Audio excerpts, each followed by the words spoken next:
पालक, हम सब इसे एक सुपर फूड मानते हैं, है ना?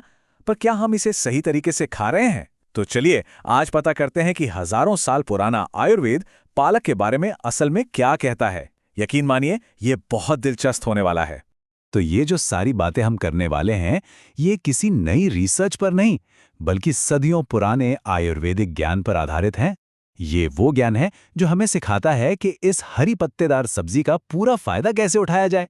आज हम क्या क्या जानने वाले हैं। सबसे पहले हम पालक की आयुर्वेदिक कुंडली को समझेंगे, फिर इसके जबरदस्त फायदों के बारे में जानेंगे, कुछ जरूरी सावधानियों पर भी नजर डालेंगे और आखिर में इसे बनाने का सबसे सही तरीका सीखेंगे।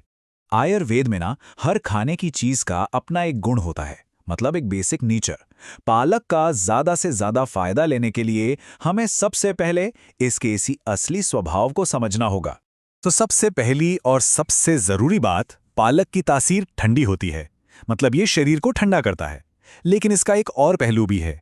अगर किसी के शरीर में वात या कफ दोष यानी वायु या बलगम की प्रवृत्ति ज्यादा है, तो पालक उसे और बढ़ा सकता है।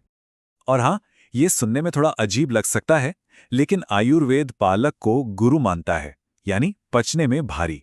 भले ही ये सिर्फ एक पत्ता है, पर इसे पचाना शरीर के लिए थोड़ा मुश्किल हो सकता है, और इसीलिए इसे सही तरीके से पकाना इतना जरूरी हो जाता है। पालक का एक और गुण है भेदन। अब ये क्या है? सीधे सीधे समझें तो ये एक नेचुरल लैक्सेटिव की तरह काम करता है। ये हमारे सिस्टम को क्लीन करने और कब्ज जैसी समस्याओं से राहत दिलाने में काफी मदद करता है।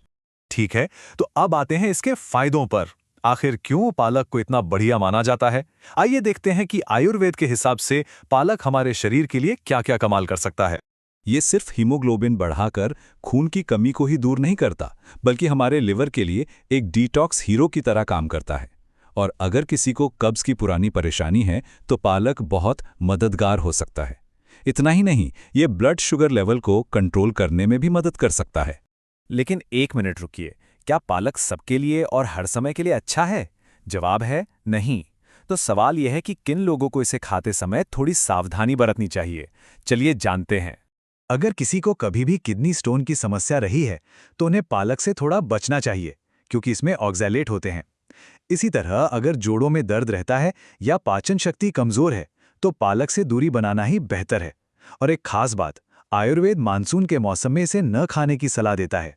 तो फिर सवाल ये उठता है कि पालक के इन सारे गुणों का फायदा कैसे उठाएं, वो भी बिना किसी नुकसान के? देखिए, सारा राज इसे पकाने के सही तरीके में छुपा है। सबसे पहला और सबसे जरूरी नियम, पालक कभी कच्चा नहीं खाना है। इसे हमेशा उबालकर या भाप में पकाकर ही इस्तेमाल करें। इससे इसके ऑक्सैलेट कम हो जाते हैं। दूसरा, इसे घी और जीरा, अदरक जैसे मसालों के साथ पकाएं। इससे ये पचने में हल्का हो जाता है। अगर जूस पीना हो तो बहुत कम मात्रा में अदरक, पुदीना और नींबू मिलाकर खाली पेट ले सकते हैं। और सबसे बेहतरीन तरीका, दाल पालक, मूंग या मसूर दाल के साथ पकाने से ये एक परफेक्ट और बैलेंस डिश बन जाती है। और ये एक लाइन पूरी बात को समझा देती है। तैयार करने की सही विधि भोजन को औषधि में बदल देती है। यही तो आयुर्वेद का असली जादू है।